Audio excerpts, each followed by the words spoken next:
All right, hooray for Hollywood indeed. No silly intro because there is no Mark Radlich on this show.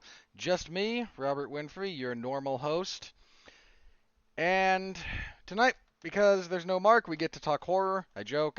Mark's not the big weenie that I make him out to be, but I have to get the dig in on occasion. Let's see. So we're going to be talking about A Quiet Place Part 2, the I think mostly unasked for sequel to A Quiet Place, a surprise hit from a few years ago, starring and directed by John Krasinski and his wife Emily Blunt.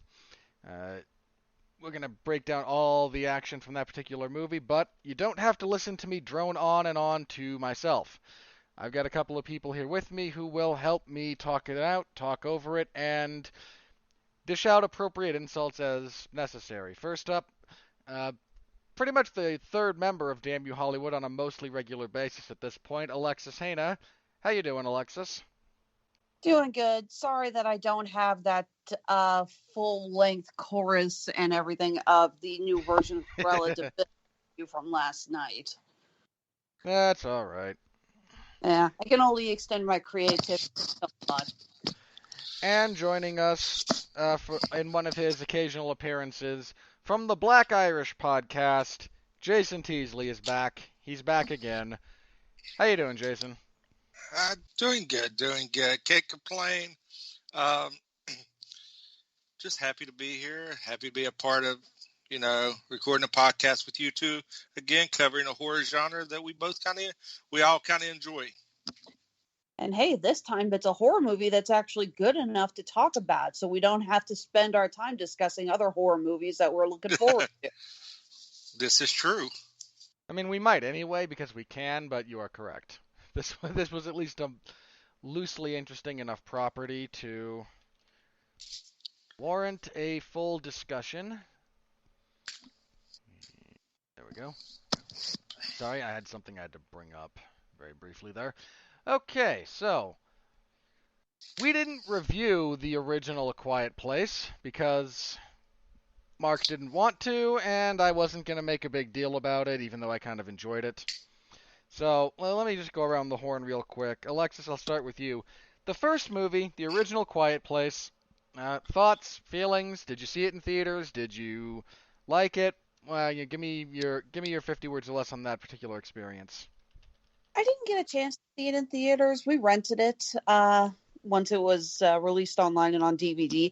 I absolutely loved it, though. I thought it was just such a creative and unique idea for a horror movie, just for a movie in general. We in a world of adaptations and sequels. Nearly every movie that has come out in the last few years has been an adaptation of a book, a comic, an old TV show, or it's a sequel to a previous property. This was an original idea, and Lord knows that we are dying for more of those. See it not only, be successful, but be successful enough to warrant a sequel that really puts a big smile on my face. All right, Jason, same question. Yeah, I'm kind of similar to Alexa there.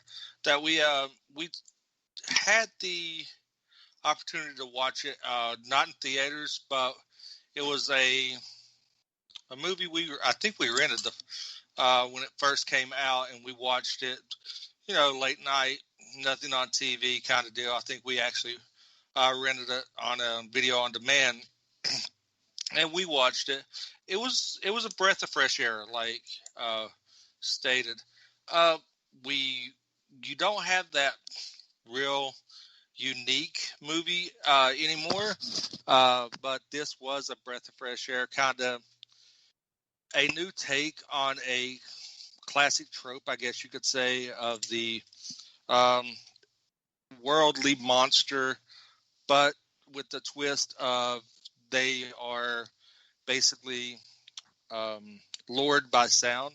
And the intro to the first one with the rocket ship was something that was a little jarring and kind of sucked you in immediately. So I really liked the first one. I like this one just a smidge better, and we'll get into that a little bit better. But I think both of these movies are something that is new, unique, and a good platform, with some suspenseful horror that we can see going forward. All right, so I'm the only one of us that actually saw this thing in theaters, which was a really interesting experience. Fortunately, I got to see it with enough people that were willing to go along with the entire quiet gimmick. Uh, Listening to this in a theater when there's no music most of the time and there's no spoken dialogue and you're just kind of on edge sonically, it was an interesting experience. I remember a news article coming out that people were complaining that other people were not on their cell phone or not talking, but just loudly munching popcorn or loudly drinking their drinks. And they said even that was ruining it for them because this is a movie that relies on atmosphere so much. Yeah, this one I think doesn't quite make as much good use of the gimmick, but it has other strengths and weaknesses that kind of go along with it. I think there's something else. See, that's why I think this one, the beginning of this one, I like better because you see the origin of what happened, and it's taking you out of that, chaotic atmosphere and going to the dead silence from the girl's perspective. I like that. I enjoyed that because you're seeing all this chaos around, but then you get her perspective, and it's completely science, and she's trying to make out what's going on because she reads lips. And it's pointed out in this because she asked the guy to enunciate so she can understand what he's saying because he's got his head turned talking to her.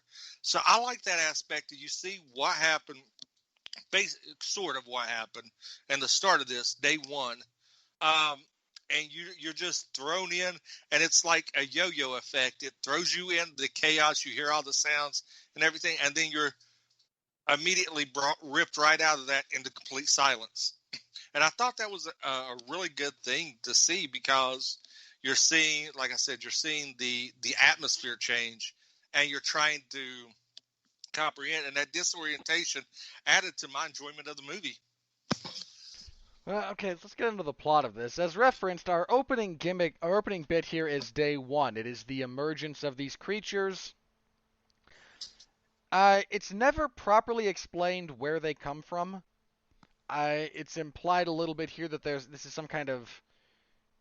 We see one of the best sequences in this. To the shock of no one, I really like the horrific thing in the background that people slowly realize is going on. So here, when we see in the background of a Little League game a big fireball streaking across the sky, that speaks to me. That's that's a little bit my aesthetic when it comes to what I like in a horror movie. So we get the emergence of these creatures again. I don't know if this is one of those things where they've always been here under the surface or they came from outer space. It's never explained. Largely to the movie's benefit, I think. We don't need to know everything about these. We don't need scenes of scientists talking and analyzing. That's not what this movie is meant to focus on, and thankfully they skip all of that. And really, I have to say this, please don't make them aliens. For one simple reason, these things can't swim, which we find out in this movie, and our planet is 70% water. Oh, come on. That's an issue I have. I have a little bit that same issue with signs. The only possible logic I can come up with for signs is these creatures have never encountered the chemical combination H2O, so don't know that it has this horribly detrimental effect to them.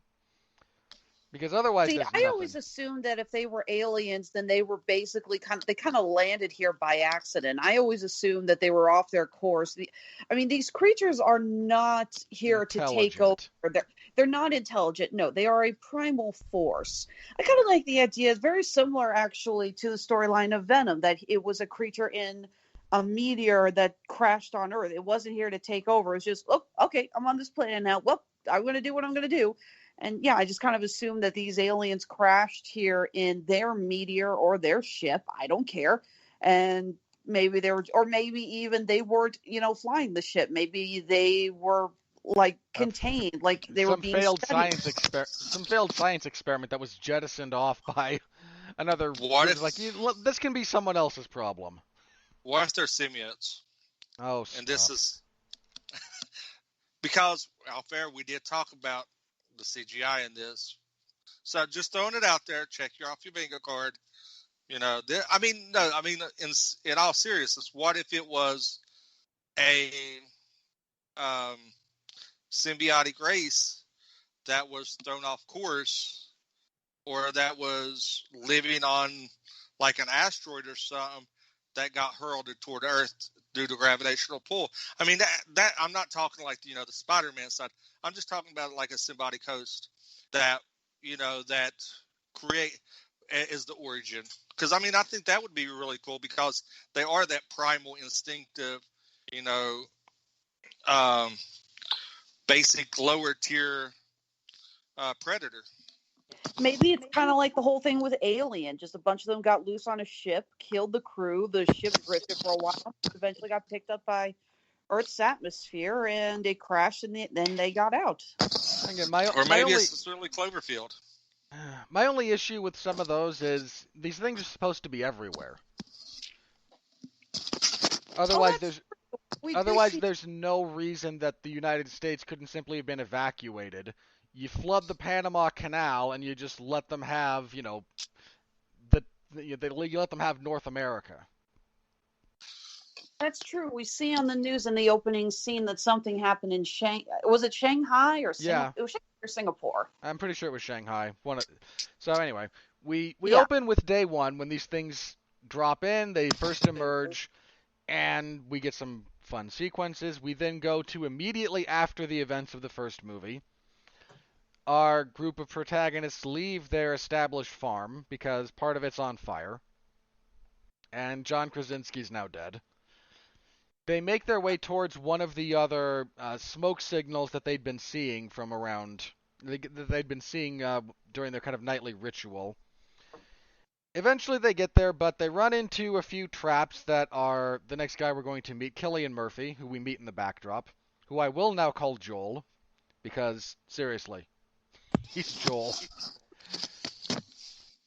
If you've ever played The Last of Us, you'll get my reference there. They accidentally trigger. Aware that we're getting a Last of Us TV series, so your constant joke about a movie doesn't really work. Fine.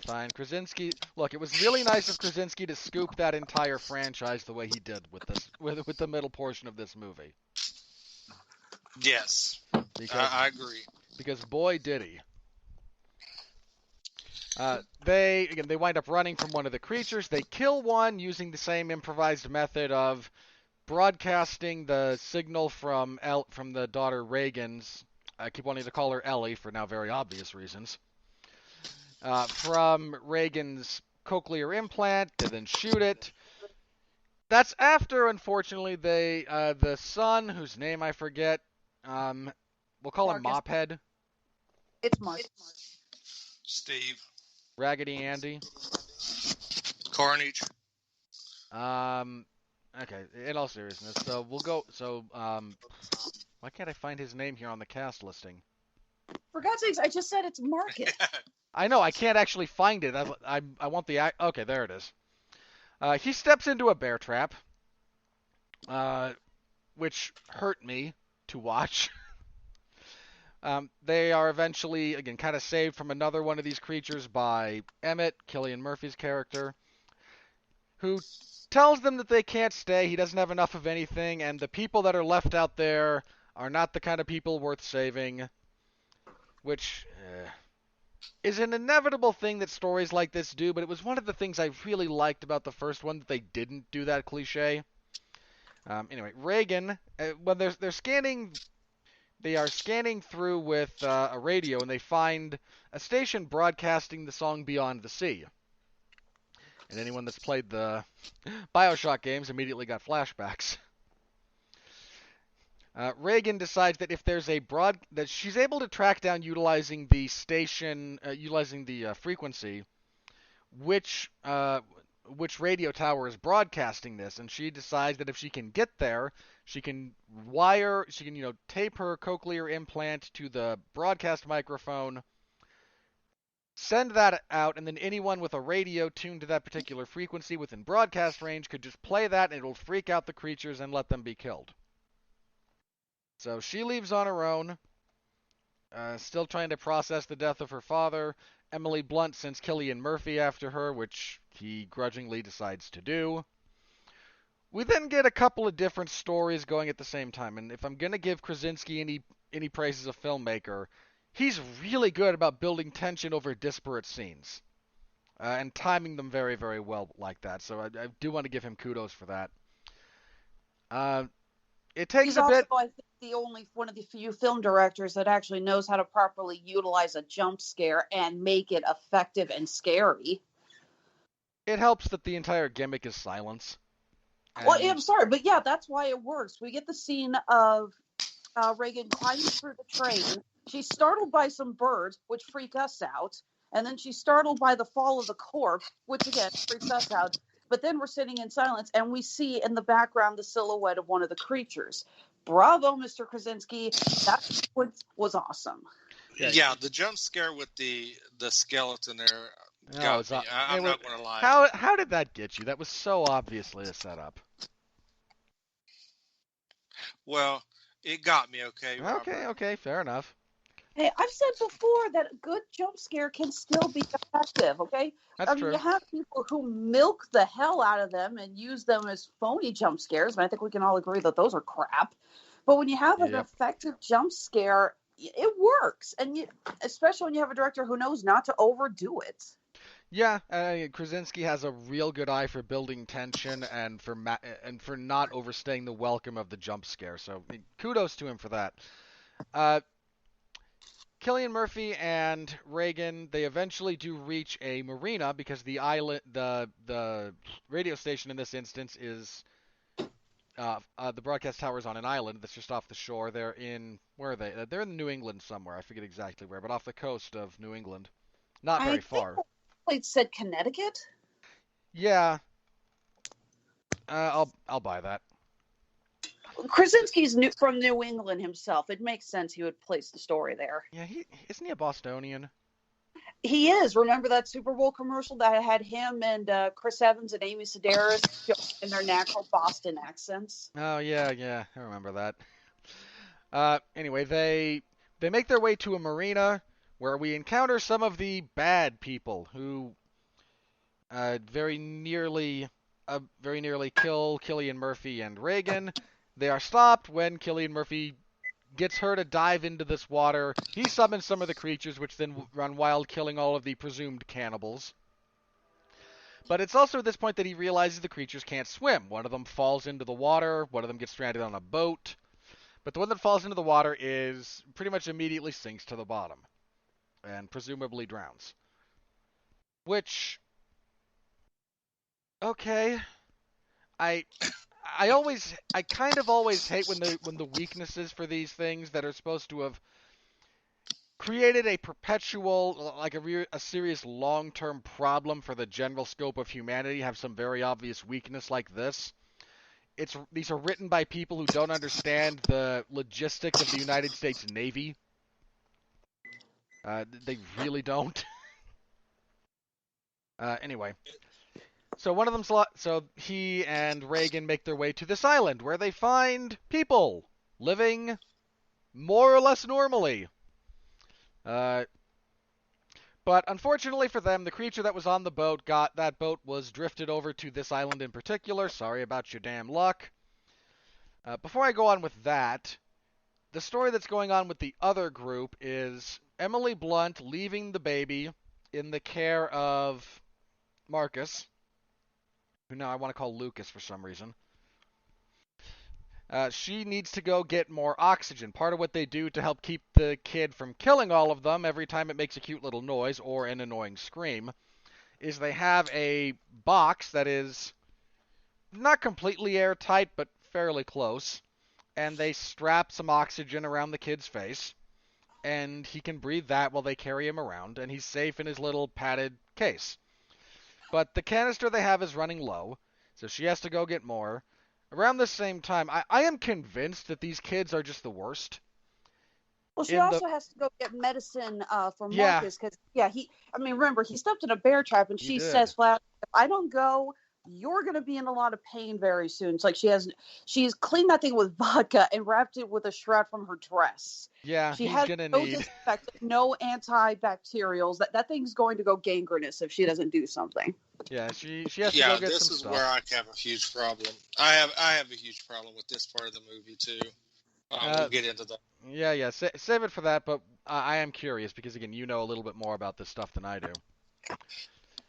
Uh, so she goes to get that, which all goes more or less according to plan on her end. But idiot Marcus, puts the part of the tension that comes out of this is the setup that Emmett had for his home. It's in some kind of factory. I want to say it looks like a steel mill, some kind of ironworks. And his little hidey hole for when things go really bad is one of these like blast furnaces. He and these things when you close them are more or less airtight. So he's got a little thing rigged up so that it never shuts entirely and he can open it from the inside. Well, when the kid, who again I have to just assume is the dumbest person in the these kids have to be just brain damaged, right? The way some of the stuff the daughter does in the first one, and now this kid puts the baby into his little container with an oxygen tank that's severely depleted to then wander around this warehouse steel mill thing so he can look outside and then get startled by a corpse and trip over stuff to draw to. There's no reason for him to do this other than brain damage. But he's a kid and kids have brain damage. So he trips over stuff, causes a bunch of noise, causes a creature to show up. In his haste to get into the safety region, he winds up not setting this towel in place that stops the thing from shutting all the way. So now he and the baby are going to suffocate to death in this limited oxygen environment. While Emily Blunt shows back up and hears the creature rampaging, she's able to somewhat incapacitate it with a sprinkler system turning on. She heads down in there with the kid, brings one of the oxygen tanks, the other she detonates as an explosion to distract the thing. They hang out under there for a bit. The creature's going to get at them. In fact, it gets at them around the same time that this other creature shows up on the island. Cillian Murphy, Reagan, and Jimin Hansu, who's on the island, drive off in a car, distract the creature, take it away from the little settlement city, driving towards the radio station because they're going to broadcast the signal.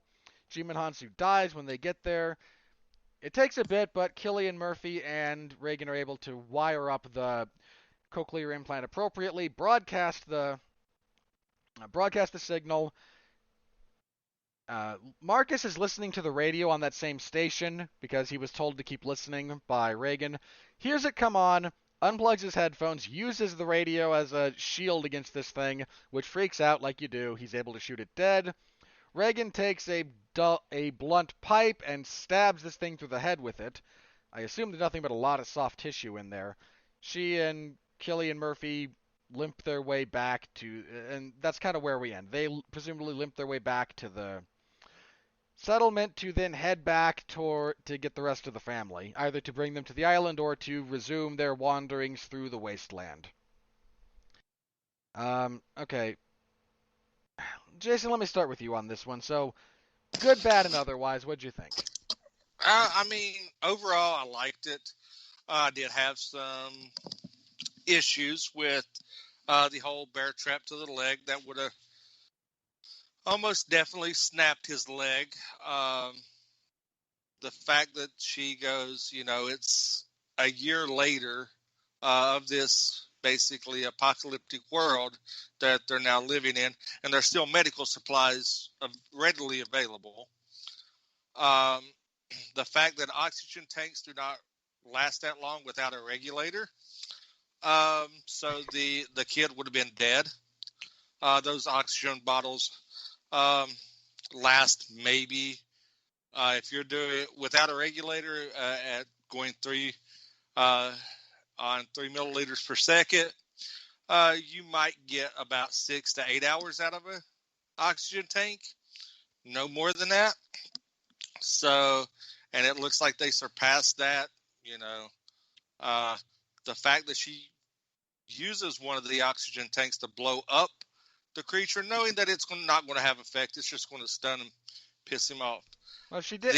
In fairness, she did that so that the oil would catch on fire and trigger the sprinkler system. It's overly convoluted, but that's the logic. Well, but I mean, the only things that I had issue is the whole convenience of them being, like you said, being, just the plot convenience of, oh, they can't swim, and they have no water, and then the fact that one just ends up on a boat at the island, currents don't factor in. Nothing like that. I'm willing to go along with that one a little bit. It's an island that's not that far off the coast. It's very clearly visible. In theory, that's even swimmable distance if you're a strong swimmer. Yeah, but I mean, you're not. I mean, I guess it is the what took me out on that part is the logistics of it. Not knowing how big the island is, and it's going to miraculously end up exactly, not too far from where the main part of the settlement is. But I did like the fact that they did use that, the whole island aspect of the thing, because they state that they found out that they can't swim, and that's why they ordered them to the island. And I like the little line in there where they're talking, and he said they had 12 boats, but only 2 of them made it because that hurt. the biggest thing is fear. So you had the human element come in and ruin 10 of the boats because people were sabotaging themselves, basically, and only 2 boats made it out of the port, which I really like that. People got greedy, and he said, and then they started screaming. Right, and it's kind of that aspect. Overall, I mean, I like this movie. I was taken out of it a little bit due to my experience because, asshole teenagers don't know how to act in a movie, but it was the thing that I did like. The only other gripe that I have is this movie split off into 2 separate movies about halfway through. You had the Last of Us version, and then you had the Quiet Place version. And it was like you basically did the movie went in 2 separate directions. I think if they would have made that a little bit more cohesive, and had them traveling together, I think that would have been a nice twist, because one, you would have been having to save the baby and have them trying to go. So, I mean, I that took me out of it because it felt like I said, it felt like it was a definite split, and you was watching two separate movies at that point when they get to the when he saves her at the railroad car. All right, Alexis. Yeah, that's all fair. I think you're correct. The movie does, at a very specific point, develop 2 separate narratives, and if that's a problem for you, you're probably not alone in that particular respect. All right, Alexis, good, bad, otherwise, what do you want to say? Yeah, there's a couple of minor little plot holes. There's a few things that if you actually calculate them down, they don't make a ton of sense. But for the most part, I genuinely enjoyed this film. Yeah, if you sit down and think about it, yeah, like I said, there's a couple of things that's like, wait a minute, I don't think that would work like that. But there are certain films that you enjoy enough with the suspense that you're willing to overlook some of the more factual errors. Again, the whole thing about the oxygen tank, obviously, that is a huge problem, but I'm willing to overlook it because it really adds to, what's happening with them. So it's like, yeah, I don't think it's necessary. There were so many moments in this that I saw this I'm sitting in the theater with my husband. There were so many moments that I actually jumped up and just like just kind of threw my arm, like I remember actually at least multiple points I threw my hand up and I was going, oh God, the suspense was so well built and I got so caught up in it and I loved it. It's very hard to get good scary movies that do that to you. So many of them nowadays are unbelievably predictable, or they're so over reliant on gimmicks or CGI that you can't get into it. This film really did, and I'm just going to say it. John Krasinski needs to keep directing. He has a talent for it. The opening sequence alone, the shot from behind Emily Blunt in the car as she's trying to drive around, and the bus, that was a practical effect, by the way. That bus coming at her, and her, and her backing up, that was terrifying. And I love how great it was. It's like you're focusing on her trying to back up and calm her kids down, but in the background you can see one of the creatures climbing out of the hole on the bus. It just adds to the terror of that scene without it being a major focus. I genuinely really, really like this movie. I want to see more of Krasinski. They've been talking about wanting to do maybe not a third movie as in a direct sequel, but I have heard talks that they want to do either a spin-off or a spin-off series. Sort of the idea of there's other people in this world. What are they going through kind of a thing. So, and Krasinski has admitted he does have some ideas for a third movie. He hasn't said, oh, I'm on board for it, but he's apparently said, oh, I'm kicking around an idea or two. So I don't know if I want to see another movie or a TV show come out of this, but I definitely walked out of that theater feeling very pleased, very impressed, hell of a lot more than I did when I saw Cruella yesterday. Yeah. And I highly recommend this film to anyone who either loved the original or just loves a good scary movie. All right. I'm with you guys. I enjoyed this for the most part. Again, the bit in the middle when we get a Last of Us sequence, which I say somewhat jokingly, but it's also kind of accurate. You have the gruff bearded guy who's lost everything, and the young kind of spunky young girl who he's able to gain a little bit of inspiration to find the purpose to keep living again, walking through the overgrown bits of society, and naturally encountering some terrible people that have to be dealt with violently. Can we at least agree it was a smart move to introduce that he and the family knew each other before this whole thing? It wasn't just some complete stranger, that they actually were old friends. Their kids played on the same baseball team and shit. 100%. Yeah, I mean, that was pretty cool. Again, it's one of the things I liked about the first one. We didn't get a society that had crumbled. We had, his family isolated, but there was still means of somewhat communication with other people. It wasn't the old cliche of the most dangerous thing is not the monsters, it's the humans, which, again, it's used at this point so often, it's a bad cliche. Here, it's an element of the story, but thankfully it's a brief hurdle for them to overcome. It's a great hurdle. I mean, that bit when they get ambushed at the docks it's really well done. It's genuinely tense.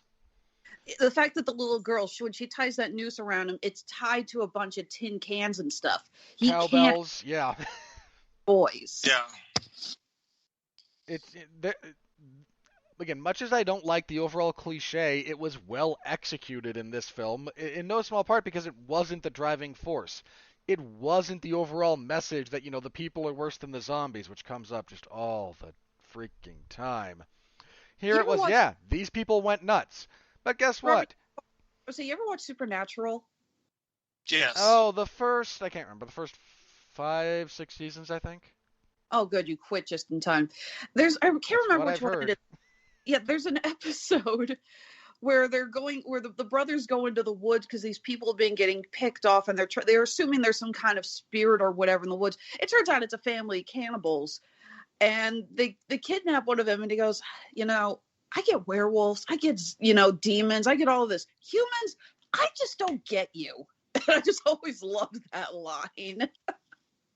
Yeah, here it's just a part, and it's I'm very grateful for that. It's just this one group that they run into, and yeah, it's a problem, but as soon as they're kind of dealt with, the next group of people they run into are normal, happy, helpful. Like, not everyone in a crisis gives in to their basest urges. It's a little bit sad that that's the only sort of variation that people will throw at these kinds of like quasi post-apocalyptic stories. And I'm really grateful this one didn't fall into that trap, either in the first or the second. I gotta add, Cillian Murphy was amazing in this. Usually, when you bring in a new actor like that to essentially replace the main character who died in the first film, you're setting him up to be a failure. But he really was so good in this. I love the 100%.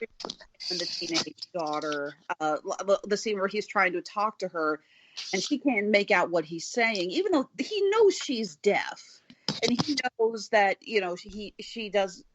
She can't hear him. He doesn't know sign language. But, the fact that she's able to calmly go, enunciate, and he gets what she means. They just really worked well together, and he was so good in this movie. There's this. Cillian Murphy is a severely underappreciated actor. The man is incredibly emotive. I mean, anyone who's watched Peaky Blinders can appreciate some of the depth of his talent. But the sequence where they finally get to the island and he's re-experienced, what it means for people to be good to each other, and it's just like him on the beach looking at this picture he drew of one of his sons. It's a great moment. It's well shot. There's not a lot of cutting. It's quiet, and I don't just mean that auditorily. It's a quiet moment to just watch this man try to process his grief, and it's really well done. Yeah, doesn't he say that both of his kids died on the first day, that they didn't make it? Yeah. Yeah, and his wife got sick, and she just he couldn't do anything for her. So I never understood if he put her up there, if he put her up there so the aliens could kill her, or if he just shot her and put her out of her misery. I think it was pretty much a mercy. It was done as a mercy killing, and try to basically cleanse himself of what had to be done.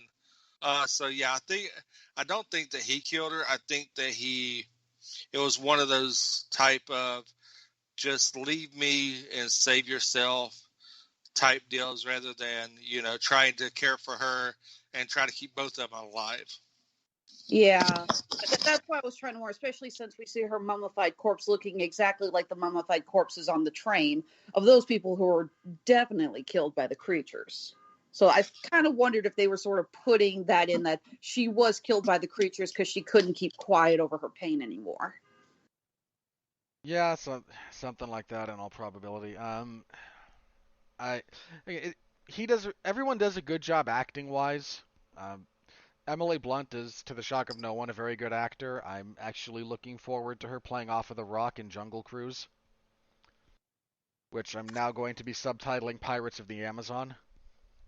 I think my husband said something almost identical to that. But seriously, you want to see Jungle Cruise? I'm a sucker for The Rock. I want to see it too. I'm a sucker for fun family action films. I like movies like this where it's just the attitude is clear. Okay, let's get mom and dad and the kids. Let's go have a fun time. I like movies like that. There's a serious dearth of genuine adventure movies, and I don't know why that is. I mean, the closest we've had recently would have been Aquaman had adventure elements to it as far as the movie goes. Mm-hmm. Stuff like the Brendan Fraser first couple of Mummy movies, I really like. So this being in that same kind of vein, yeah, I can dig it. It might be terrible, and I'm happy to say so after the fact, but I'm interested. And again, The Rock is just a charming enough presence on screen to get me to see a lot of stuff. He does well in family films. He has so much of that likability, and that's one thing. Yeah, I remember what was the movie where he played a football player and he had a daughter?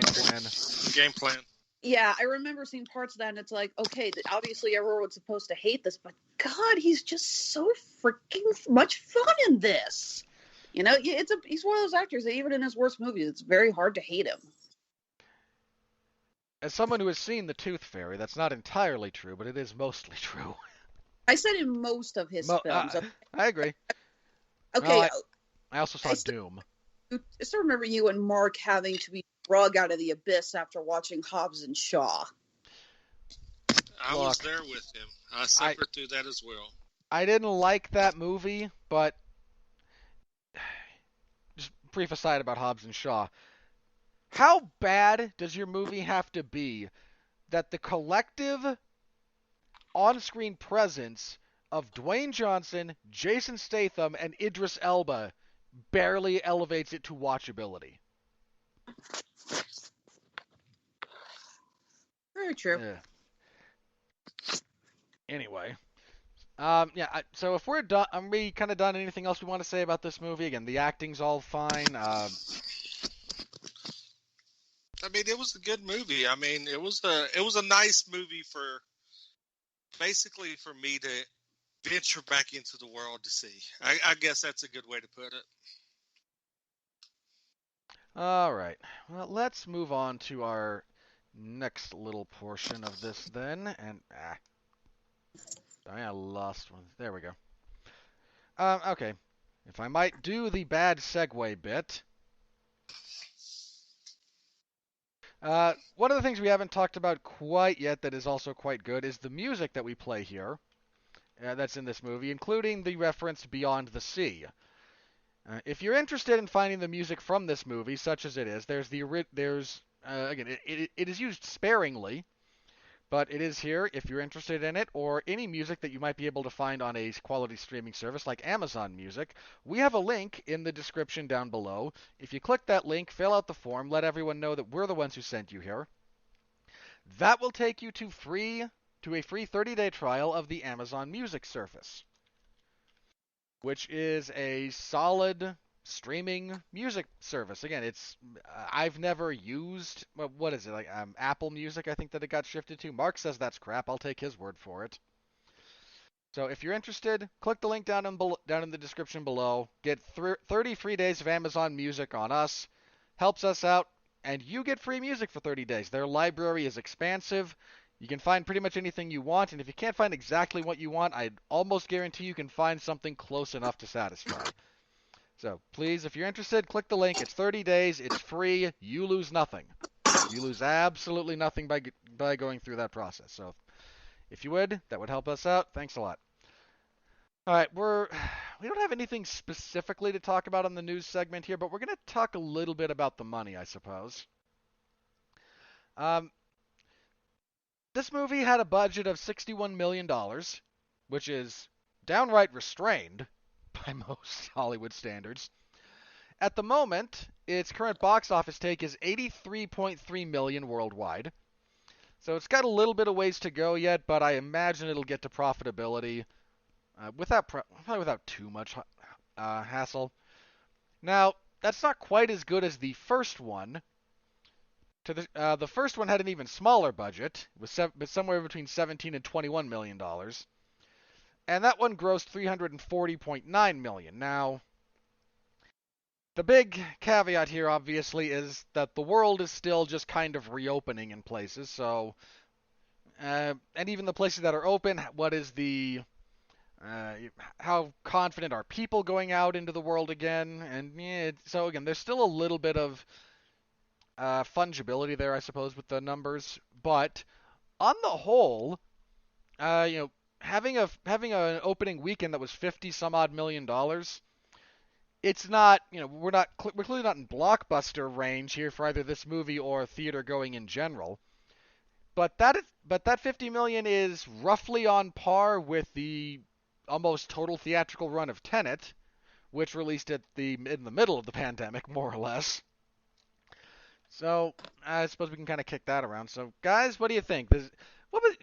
You both saw this in theaters, so let me ask you this: not the enjoyment factor of your theatrical experience, but apart from people being terrible because people suck, and there's been some interesting social sciences thought experiments coming out recently that the amount of people that are just on edge and ready to blow off steam after the prolonged lockdowns and whatnot is pretty high, leading to an increased incidence of violence on airplanes and an increased incidence of violence at sporting events. The NBA finals are turning into near riots on a regular basis.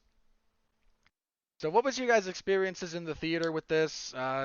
Such as that, again, apart from people sucking, but people there. How are things in your parts of the world? Alexis, I'll start with you on this one. Oh, it's kind of hard for me to say because for the most part, I've been trying to catch matinees and earlier showings, both because the tickets are still cheaper, but also because even though I am vaccinated and I'm wearing a mask, I guess I'm still a little nervous about some larger crowds. So being able to go to these earlier showings, obviously there's going to be a smaller gathering. But I have And it seen more. skews older. A lot of What? the older people go to the first showings, like me. Yeah, like that woman who was sitting behind me when I watched Cruella yesterday, who every time there was an even momentarily funny scene, she had this guffaw of a loud belly laugh. I'm just sitting there going, yeah, it's not that funny. But it does seem like more people are coming out to the theater. It does seem like we're starting to wake back up a little bit. You know, again, I think things will get a little bit better here very soon. At least, fingers and toes crossed. All right, Jason, you said you almost wanted to turn around and smack somebody. Oh, I did. I threatened some kids, and they left. I'm being straight up serious. No, I I believe you, legit. and I applaud you, sir. It was me and an older gentleman who was retired military. He seen me get up. He followed me, and we pretty much told him if their parents didn't teach them any manners, we was about to if they didn't shut the fuck up. They quieted down for about 10 minutes, and then they was removed from the theater, and we got free movie passes. Nice. But it was nice. It was I think the total number of people in the theater I seen it with was outside of this group with four. There was four other people in there. Me, the older gentleman, and his granddaughter, and then like another couple or so. And then the idiotic preteens that have to have everything all about them and try to ruin everything for everybody. But it was fun. I mean, I liked the fact that I was able to go and just be in the moment. I think, and I noticed this, and I mentioned this to Amber, like me and her watch movies together at home, and that's fine. But I didn't know the vast difference of setting in your home, setting in a theater. In your home, you have distractions. You have your phone. You have stuff going around your house.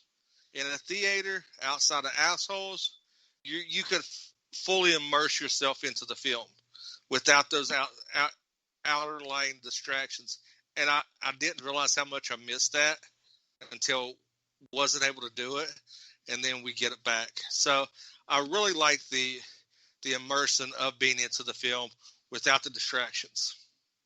Yeah, I mentioned this to Mark when we were talking. Again, this was last year during the pandemic, when we kind of kicked around. What does this mean for theaters and theater chains, and how are some of the smaller ones? I don't think a lot of the smaller ones survived, but even the bigger chains had to take some cutbacks and measures. And my point at the time was, I thought theaters would survive because uh, things like theaters, they have to when they have to die naturally. Mark, the stuff we brought up, record stores. When record stores died, and I know some still exist, but for the most part they're dead. Or video rental stores like Hollywood and Blockbuster.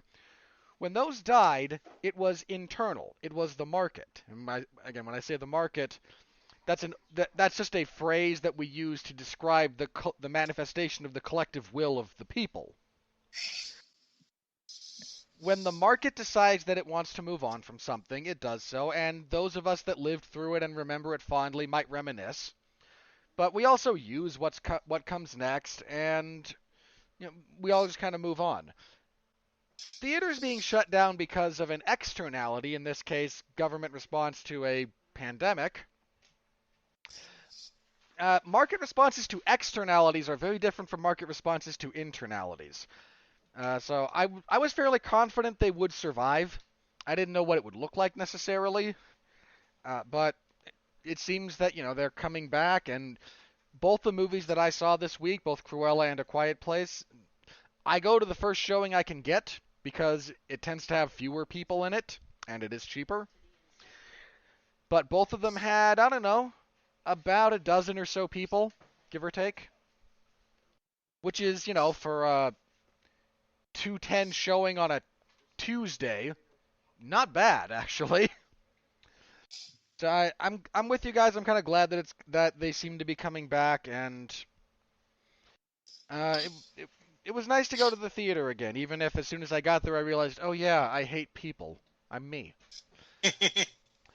So, anything else we want to mention about either again the money it's taken in, the theatrical experience, etc.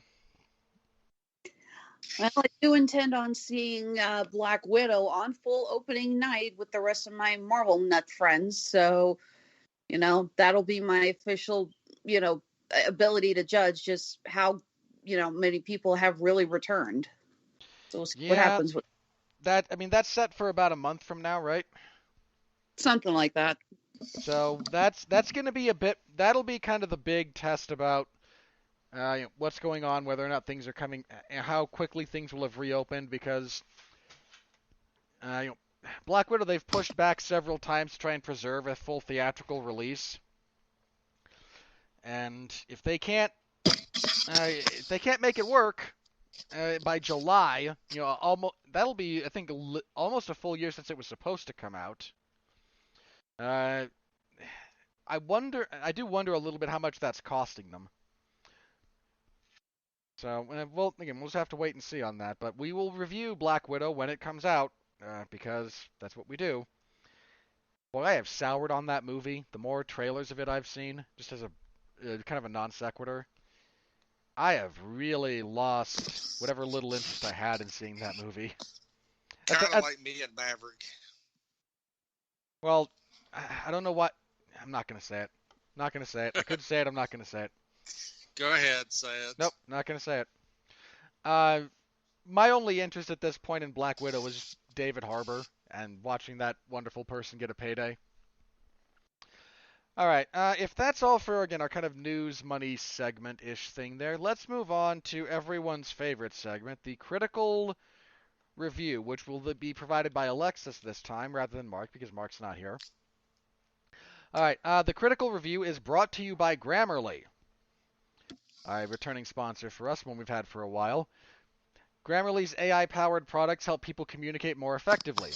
Grammarly helps you write mistake-free on Gmail, Facebook, Twitter, LinkedIn, and nearly anywhere else you write on the web. Grammarly corrects hundreds of grammar, punctuation, and spelling mistakes while also catching contextual errors and improving your vocabulary and suggesting style improvements.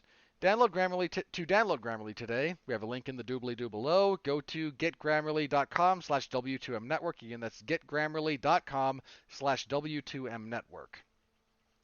So if you're interested in that, please do so. Grammarly is a wonderful product, and we could all use style improvements. And really, it's the contextual errors more than anything else. You think everything is perfectly clear and understandable, and then you reread it 7 minutes later, and you realize you can't follow your own train of thought, and you wrote the darn thing. Happens to me all the time. Kind of like when you invite me to a podcast. Sure, something like that. All right, Alexis, you have the Rotten Tomatoes thing set up, so take it away, madam. All right. Well, currently on RottenTomatoes.com, Quiet Place Part 2 sits at a 90% on the tomato meter and a 94 on the audience score. Good for them. This is second right now only to The Mitchells versus the Machines. I haven't had a chance to listen to your review of that. How was that? Oh, I loved it. It was so much fun. All right, so yeah, mostly positive reviews, but yeah, I found a couple of green splats. Let's start here. Oh, we'll start one from my hometown, actually. Sean Edwards from Fox 4 in Kansas City writes, not nearly as enthralling as the original. The director lazily copies and pastes. Oh, that's not fair. There's nothing lazy about this movie. Yeah, I think it was vastly different than the original. Yeah, unless your complaint is that, oh, the creatures that we had a gimmick established for in terms of them hunting by sound continue to hunt by sound, which doesn't really seem like a valid complaint about this film. Yeah, heaven forbid continuity. Yeah. Slight spoiler warning. It's abundantly clear that the people who have given this a negative review didn't like the gimmick in the first film. It's pretty freaking obvious that they didn't like the first films and what they went with that. Okay, Jake Wilson from The Age. This is in Australia. He's a top critic. Apart from such cliches, there doesn't seem to be much going on in A Quiet Place Part 2, or if there is, nobody's talking. Get it? Oh, aren't you just clever? Again, I'm sure that if this had gone full dystopian, no hope, referencing The Road and the various other works of Cormac McCarthy, this particular Jughead would have been all over it. All right, Matt Conway from Battle Royale with Cheese. With right, cheese. Even with cheese. Even with some notable improvements, A Quiet Place Part 2 suffers from the same breathlessness as its predecessor. This is a person without appreciation for pacing and the building of tension and movies that take their time. This is a guy with shiny squirrel syndrome that wants everything Michael Bay, boom, boom, pow in your face, chaos where you don't know what the fuck's going on screen. I'm sure he loved Cruella. Okay, now before I read this next one, I gotta ask you guys, because we actually didn't really discuss this. What did you think of the ending? That it just kind of stops. I'm all right with it. I'm not saying like what we did, what The Sopranos did, where it just cuts to black, but it is kind of a sudden stop of an ending. What do you think of it? Given the way they ended the first one, which was kind of similar in that she starts drawing in more of the creatures, and then we get Emily Blunt cocking the shotgun, and then we cut. I can live with it. Not my favorite ending in the world, but it's not bad. I don't hate it, but I mean, it leaves the option open to continue on and expand the universe. So I like the kind of open end, because you can expound upon it rather than, having a defiant conclusion of the movie. So I'm fine with it. All right, because Richard Lawson from Vanity Fair, top critic, writes, a lopsided film, one whose returns ever diminish toward another sudden ending. Yeah, I don't think the returns are diminishing here. They do enough different with it to keep it working, and again, Krasinski does a great job of playing around with sound and making you want to look off focus. If our focus is on one thing, there's usually something going on in the background that you want to look over and pay attention to. And I think that's enough of a fun little visual difference to help keep the movie going. I would be concerned if they try to do a third one, how much more they can get out of this. I'm not saying there's nothing there, but I would be... It's not a... This as a follow-up to the first one is about what you'd expect from a sequel to a movie like that. I don't know what they would do next, and again, that doesn't mean you can't do something good or interesting, but it does kind of make me... It's a little bit less clear to me what direction you might go, whereas this one was a fairly obvious direction. Okay, this next one, I'm going to read it, and then I'm going to grab my dogs, and then I'm going to go jump in the foxhole.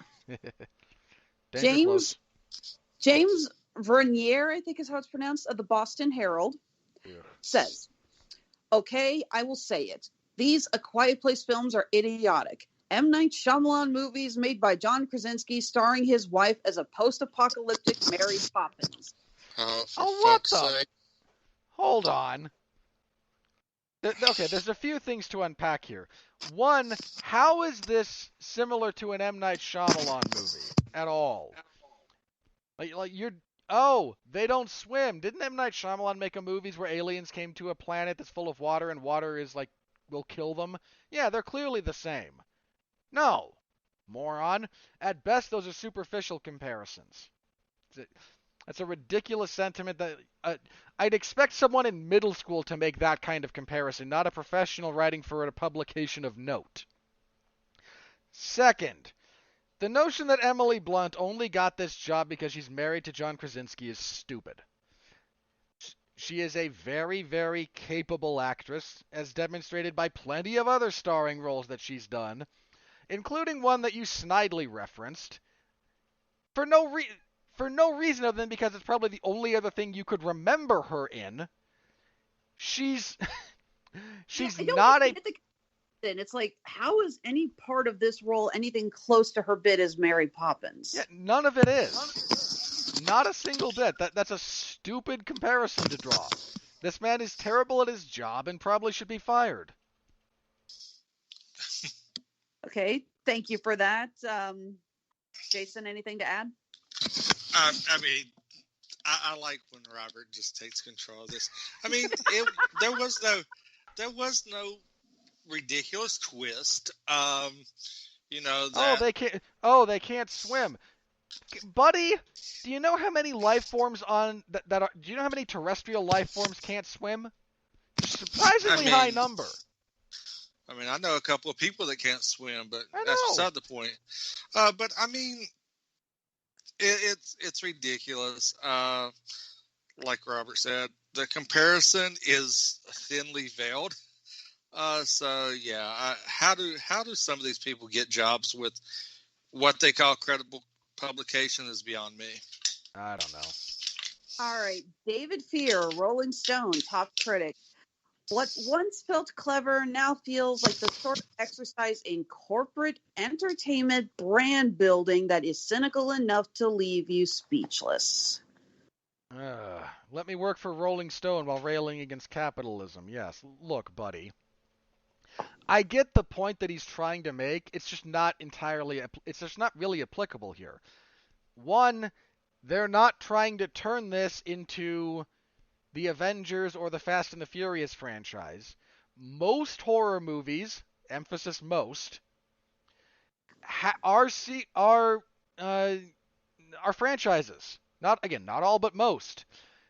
Because once people are willing to pay for an IP, especially a horror IP, they latch onto them. I don't see how that's a bad thing. Like, not every horror franchise is bad because it's a franchise. Some of them have produced some really great movies. And, again, that seems like just a pointless bit of whining. And, again, this wasn't corporatized. You brought back the same director, you brought back the same participants, and given that the first one was largely a passion project of Krasinski's, he wrote and directed this one. No, this becomes corporatized if you don't bring him back, hire some schlock writer and schlock director like Taika Waititi, and give them free rein to do whatever they want with it. That is not a fair complaint about this iteration of this franchise. No, shame on you. Go rail against your corporate overlords somewhere else while working for Rolling Stone of all things. You, God, flaming hypocrite. Moving on, Katie Walsh from The Playlist, another top critic. Again and again, he falls back on more of the same old tricks from A Quiet Place, which was a bore to begin with. Yeah, you're wrong about the first. You're wrong about that. You really just are. And look, moreover, I really object to the way you couch that as though your experience with it is the only one. Because pretty clearly thousands, if not millions of people didn't have the same experience you did. Yet yours must be the one true experience. Your subjectivity imposed onto our objectivity. Or your subjectivity imposed onto our subjectivity. And whose will win? That operates from a faulty premise to begin with, and carries entirely too much baggage and bias from your experience with the first one. Okay, I have two more. All right. First one, Robert, this comes from your favorite media, the Arkansas Democrat Gazette. I can't believe that's a thing. I'm sorry, I saw that. I'm like, oh, I gotta No, bring no, this that's back. fine. Look, Mark has some specific critics. If we have if we have a handful of specific outlets that make me laugh, then sure, go ahead. I don't care. That's fine.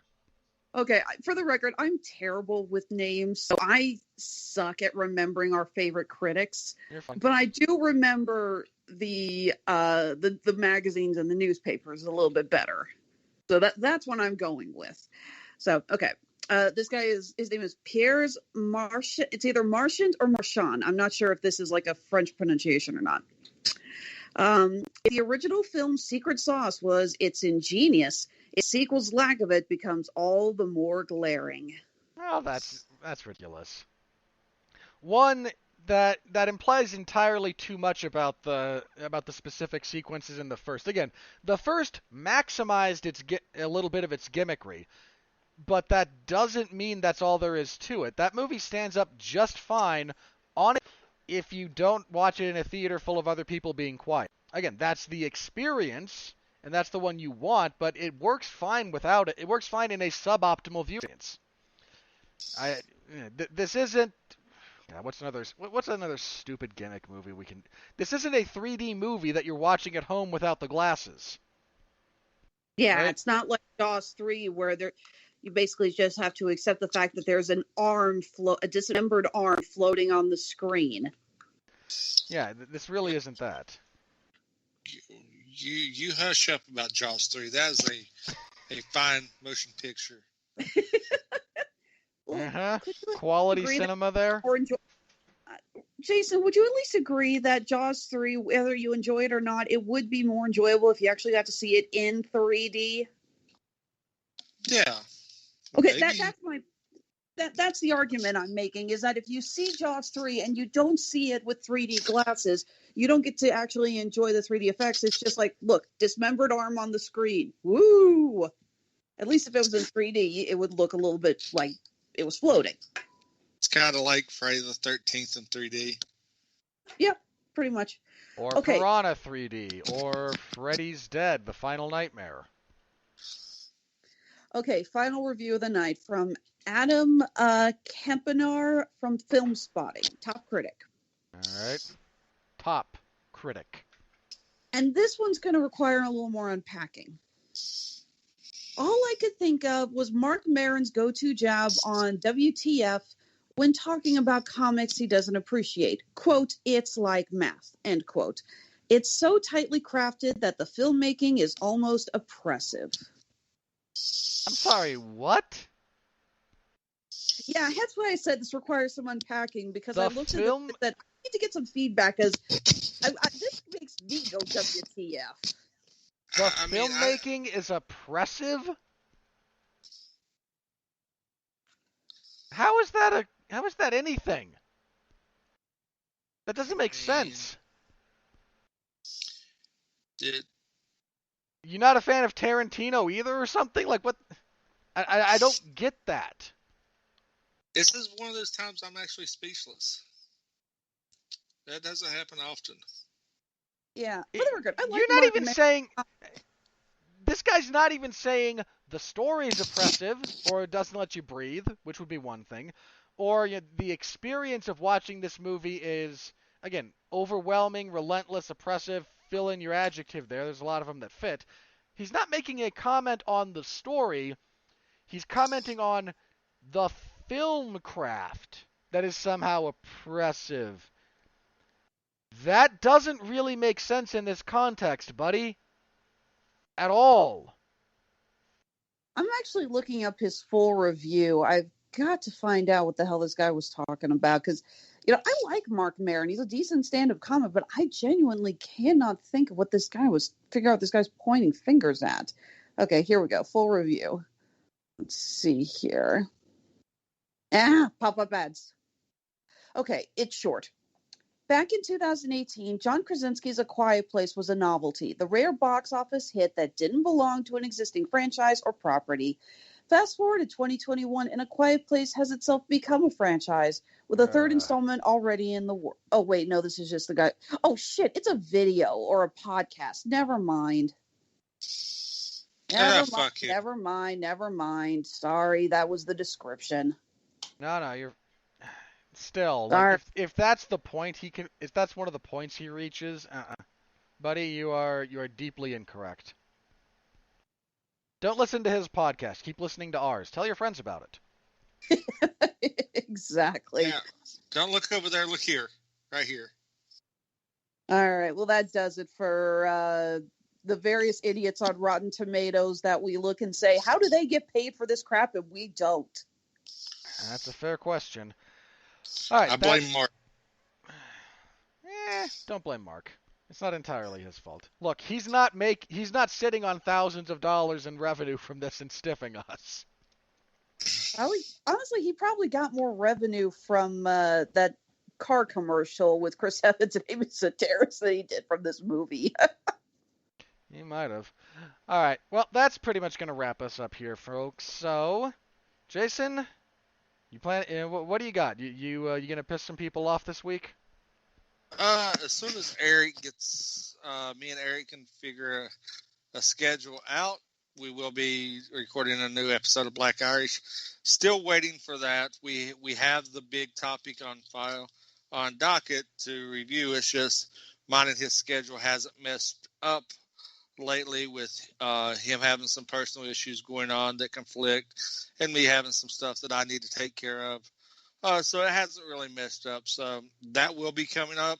We've got the kickoff that will be coming up with some previews coming up soon. And that's about it. I mean, the next thing I've got on my docket is I just found out is a interview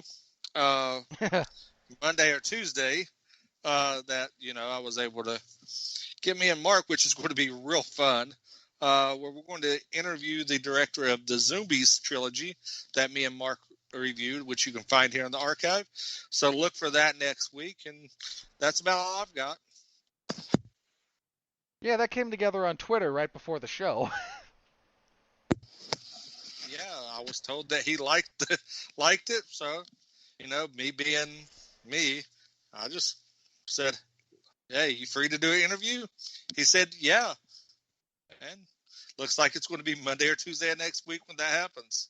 Well, so look forward to doing that. I look forward to that. You and Mark, or whichever one of you or both of you does that, that should be a fun time. Alexis, you make stuff and you sell it for profit on the internet. You capitalist pig, yeah. You. How you tell people about it?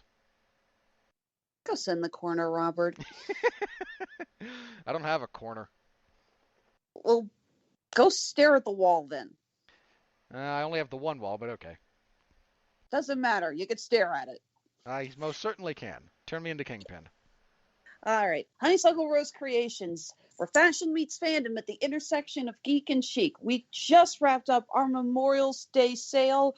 Really thankful to everyone who bought stuff on that, not only because it's helping me keep my bills paid, but because we did a charity drive during this, and every order that was placed, we made a donation for the Veterans Community Fund here in Kansas City to benefit tiny homes for homeless veterans. So again, thank you everyone who participated. Now, in the meantime, we are going back to the drawing board, getting a lot of our stuff ready to go, getting more items online as we can, and getting ready because in July, Honeysuckle Rose Creations is finally back on the road, folks. We are finally going back to the convention circuit with Crypticon in Kansas City. So excited. I miss interacting with people so much. I am so happy to be working another convention. And this one's going to be so much fun. We got cast members from Walking Dead and Demon Knight who are coming. We got freaking Billy Zane coming to this. I mean, how awesome is that? Billy Zane is pretty awesome. Yes, he is. When in doubt, add more Billy. Billy Zane is like Alan Tudyk. Just sprinkle more of him in there and things will get better. Yeah, that's pretty fair. In the meantime, of course, our stores are open on Etsy and Handmade at Amazon. Like I said, we'll be adding some more merchandise here in the very near future as soon as I have a little free time. And of course, you can find us on Facebook, Instagram, and Twitter. That is Honeysuckle Rose Creations, the intersection of geek and chic. But the reason that I don't have a lot of free time is because we have more shows here coming up. I might be finally done this week bleeding myself for Mark, but I will be making an appearance at the MCU's Bleeding Edge. This is a live stream event which we're going to be reviewing the first Iron Man movie. It's my first appearance with these guys. Looking forward to it. It's going to be a lot of fun. It's going to be kind of different because this one will be video, which is opposed to usually it's like, oh, I need to do a review for Mark. Just hand me the phone. I don't give a damn how I look. This one, I might actually want to try, I don't know, brushing my hair. And in the meantime, we're still looking for contestants for Trip Tap Trivia. We're going to be airing that on June 19th. The theme is female superheroes. This is in honor of Black Widow coming out. Ugh, I need to learn to breathe better while I'm promoting this crap. So anyway, again, we are looking for contestants for that and also for July, in which the theme will be Warner Brothers Animation. If you are interested in playing on Trip Tap Trivia, give us a shout out on either Facebook or Twitter. You can find us on Facebook at Radulich and Broadcasting. It's pretty much the only one there. If you put that into your search bar, you'll find us. As for myself, let's see. Earlier this week, we did a Damn You Hollywood yesterday, in fact, for Cruella. That was myself, Alexis Haina, and Mark Radulich. Where I hate that movie. I still do. 24 Hours has not changed my mind. You got on a soapbox that I did not expect you to get on for that. That's fair. I try to get on new ones every now and then. Let's see. Coming up the rest of this month. Tomorrow there will this week and whatnot. Tomorrow there will be a TV party for the AEW pay-per-view Double or Nothing. Re-air of our review of The Expendables 3. Coming up in the following week. On Sunday, Mark Radulich and I will provide a watch-along doohickey for the boxing pay-per-view between Floyd Mayweather and Logan Paul. On Monday, TV party for Lucifer, Season 5B, as well as a source material for the MODOK Head Games group. That leads into Tuesday, when there's a TV party for the MODOK series on Hulu. Wednesday, I will be on the Metal Hammer of Doom, while Jesse Starcher is off doing other things. Mark and I will talk Dr. Colossus and their Simpsons-themed album. I'm a stupid moron with an ugly face and a big butt, and my butt stinks, and I like to kiss my own butt, which is the title of that album, and is a reference to a great Simpsons Treehouse of Horror short. That line, of course, said by Mo Sizlak. Also coming up next week, a comic strip for the Judas Contract. We're re-airing our Dawn of the Planet of the Apes. Mark will get together with some people to talk The Dark Side of the Ring Season 3. And sometime Friday next week, so the 11th, will be a source material for DC's Pride #1. That will be, I believe, Mark, Alexis, and Sean Comer. Yep. That'll be fun. That should be an interesting listen. Alright, that's it for all of us. Thank you very, very much for tuning in. Please do like, comment, subscribe, rate, review, tell a friend, tell an enemy, tell a stranger, any and all of the above. We appreciate every single bit of it that you can give us. Until next time, I'm Robert, on behalf of Alexis and Jason, saying thank you. Be safe out there, and please continue to be well, be safe, and behave.